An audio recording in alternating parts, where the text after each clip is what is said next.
Satyajit Ray's sixth feature film, Devi, which translates as the goddess, is one of his most remarkable creations. And yet, very little critical material exists on the film, a surprising fact considering the volume of attention critics and scholars have lavished on Ray's filmography as a whole. Completed in 1960, Devi is a somber, expressionist exploration of faith and Hindu orthodoxy set largely in a village in Bengal in the latter half of the 19th century. Like many of his other films, here too, Ray chose to adapt a piece of literature, a short story written by Prabhat Kumar Mukhopadhyay, the core of which was suggested by Rabindranath Tagore, writer, polymath, and India's first Nobel laureate. An elaboration of the basic material was necessary for this film because the original story is only a handful of pages long. However, in reinterpreting the written text for the screen, Ray also sought to explore more deeply certain themes and ideas. Devi remains one of his most provocative adaptations. Perhaps Ray's own concerns for this film offer the most valuable window into what he was seeking to accomplish. As noted in Andrew Robinson's biography, Ray had expressed some misgivings about Devi and its theme's accessibility to Western audiences and critics. Quote, "The Western critic who hopes to do full justice to Devi must be prepared to do a great deal of homework before he confronts the film. He must read up on the cult of the mother goddess, on the 19th century Renaissance in Bengal and how it affected the values of Orthodox Hindu society, on the position of the Hindu bride in an upper-class family, and on the relationship between father and son in the same family." Familiarity with the Bengali language, history, and context is certainly helpful in understanding the layers of Devi. For the non-native viewer, the most daunting aspect of the film could well be the many valences of the word ma, or mother, as deployed by Ray in the film. মায়ের নাম উচ্চারণ করতেই মা এসে দেখা দেয় এমন মা কজনের আছে বলতে পারো মা? Although Hinduism is non-denominational, the worship of the Great Mother, or Shakti, is one of the most significant philosophical currents within it. In Devi, the character of Kali Kinkar, played by the great Chobi Bishash, is introduced to us as a rigorous Shakto, a lifelong and resolute worshipper of the goddess. Devi begins with the autumn festival that celebrates Durga, the light-skinned, benevolent form of the mother goddess. Durga is yet another incarnation of Kali, the dark one, the presiding deity of Kali Kinkar's feudal home. Durga and Kali are but two of the hundreds of different forms of the goddess, Shakti, or the Divine Mother, as she is worshipped in South Asia. Dayamoyi, played by Sharmila Tagore, is not a biological mother, but is affectionately addressed as such by Kali Kinkar and many others in the household, including the pet parrot. Daya's name signifies kindness, compassion, and mercy. She's earthly, domestic, and comfortable occupying this maternal space, especially in her interactions with Khoka, her nephew, who is indulged with the bulk of her time, attention, and tenderness. If Daya is lovingly addressed as Ma, the goddess, too, is subject to a similar axis of familiarity and intimacy in this part of the world. In Devi, we hear the devotional musical form of Shama Shongit, most commonly attributed to the 18th century poet and composer Ramprasad Sen. These songs frequently imagine the goddess with closeness and affection, as one would a mother or a daughter. Notably, Ray composed one of the Shama Shongit songs that one hears in Devi in Ramprasad style because he could not find one that suited his precise needs in the existing archives. Despite the felicity and ease with which Ray slipped into the role of the composer of devotional poetry and music, Devi, for him, was fundamentally an attack not on religion, but on religious dogmatism, a distinction that he rued was lost on some of his audiences.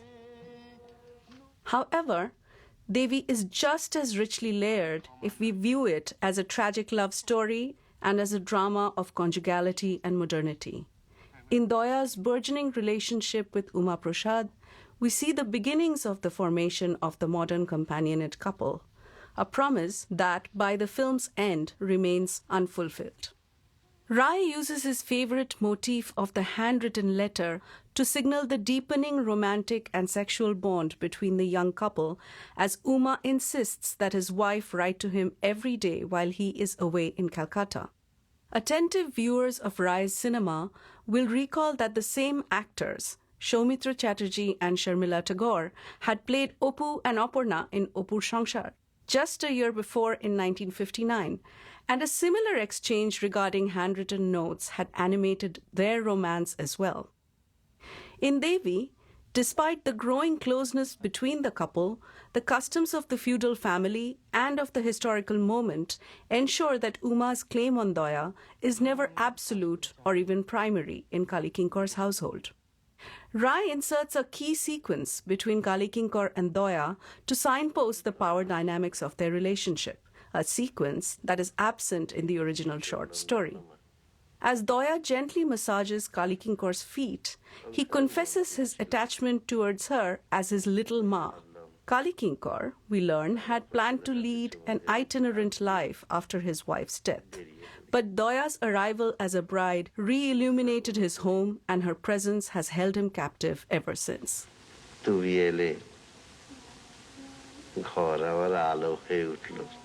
This is an excessively ardent declaration of affection. And the erotics of this moment are undeniable, supported by the mise-en-scène and the composition of the image.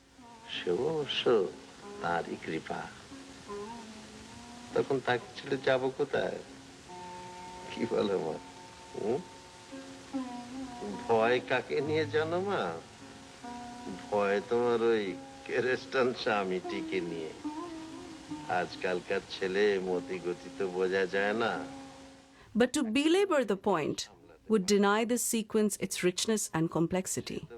Simply put, Kali Kinkor's obsessive attachment to the Godhead, and by extension to Doya, is strongly suggested to the audience while remaining absolutely disavowed by the principal characters. This scene plays out like a prelude, a slow build-up to the pivotal sequence that comes next.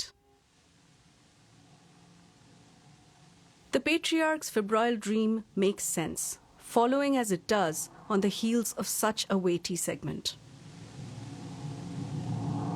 Rai has already prepared us for it, and in the dream sequence, we see his interest in animation and graphic design come alive. The goddess's otherworldly three eyes come to overlay Doya's earthly features. Here and elsewhere in the film, we note Rai's keen eye for cinematic faces. The starkly lit close-ups of Sharmila Tagore are indeed sublime in their beauty, a reminder of cinematographer Subrata Mitro's monumental talent. Notably, and in a departure from the short story, when the dream brings Kali Kinkor to Doya's bedchamber to prostrate himself before the petrified young woman, Uma is absent.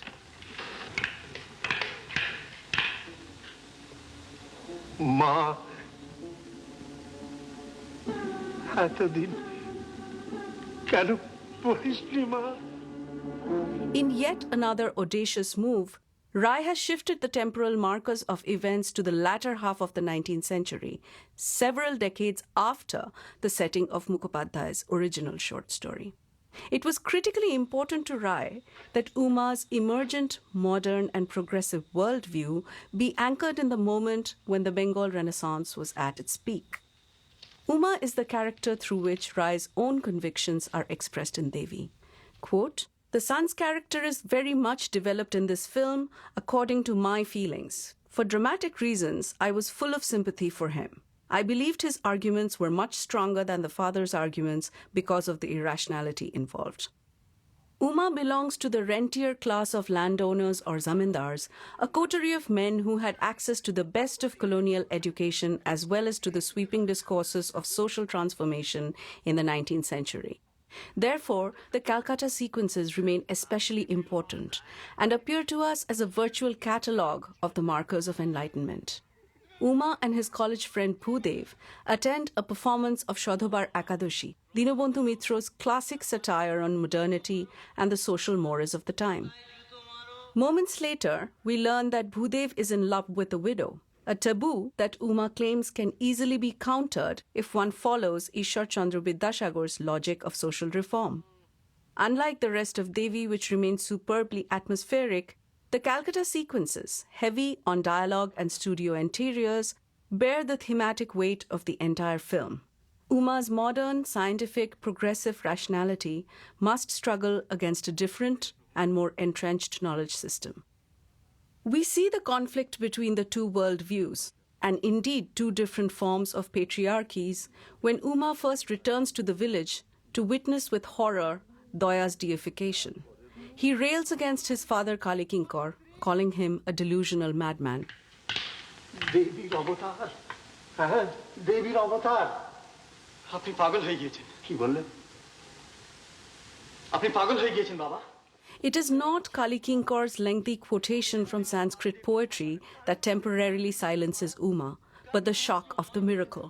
An ailing child recovers from a grave illness.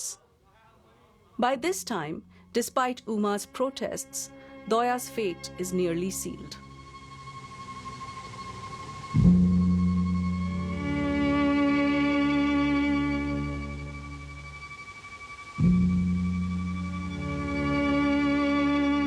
In a brief flashback sequence, which appears much later in the film, Ray provides the viewer with a glimpse of their first encounter as husband and wife as he asks to a diffidently quiet bride.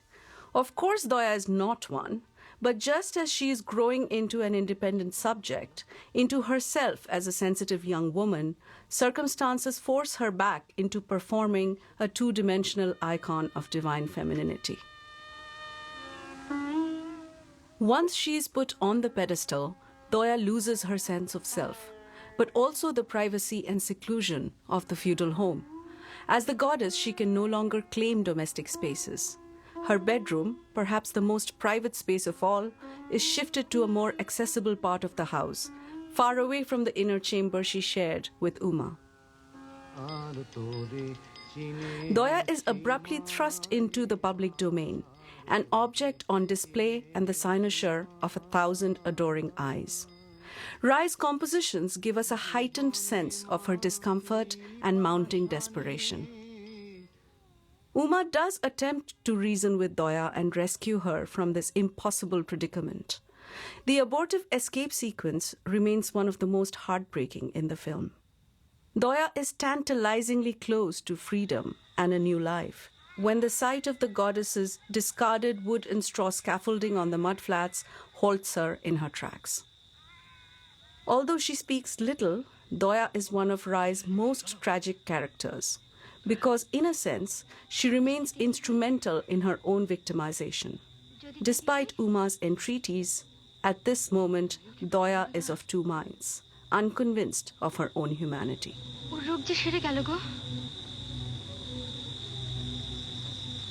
ও যে চোখ মেলে চাইলো তাতে কি প্রমাণ হলো দয়া ওরকম তো কত রূপ সারে তুই বুঝছ না গো আমি যদি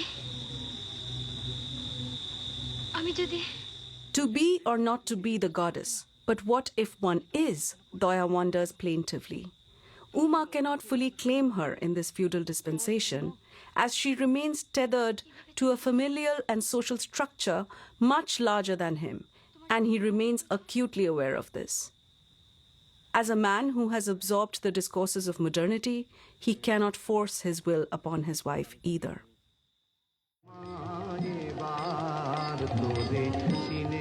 The final acts of Devi get increasingly darker, almost gothic in their intensity, as Daya's sanity begins to crumble under the pressure of religious and ritual fervor. She looks physically spent and emotionally depleted. When Khoka falls ill, his mother is unable to secure medical care for the child, despite the presence of a well-meaning village doctor. Medical intervention could bring misfortune to this blessed home where the goddess resides.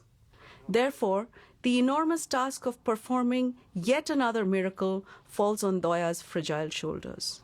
But the magic cure fails to manifest this time. In Devi, as in most of his other films, Satyajit Ray does not believe in black and white characters. So everyone, including Doya and her formerly skeptical sister-in-law, succumb to the terrifying lure of the irrational in this moment of deep crisis. তুই পারবি পারবি তো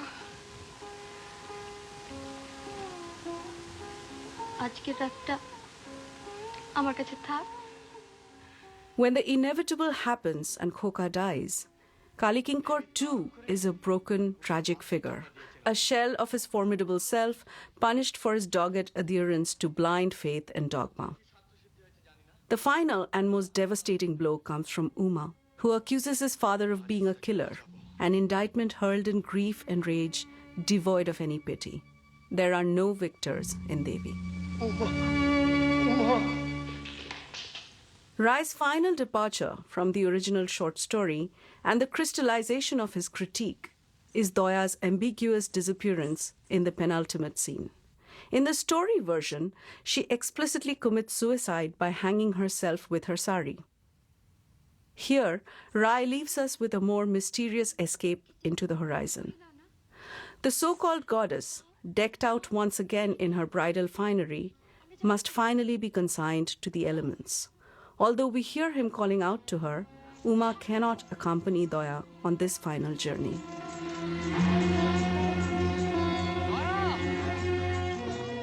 While the flesh and blood Doya disappears from the scene, the viewer is left contemplating a clay model of the goddess, a fitting object of ritual and veneration.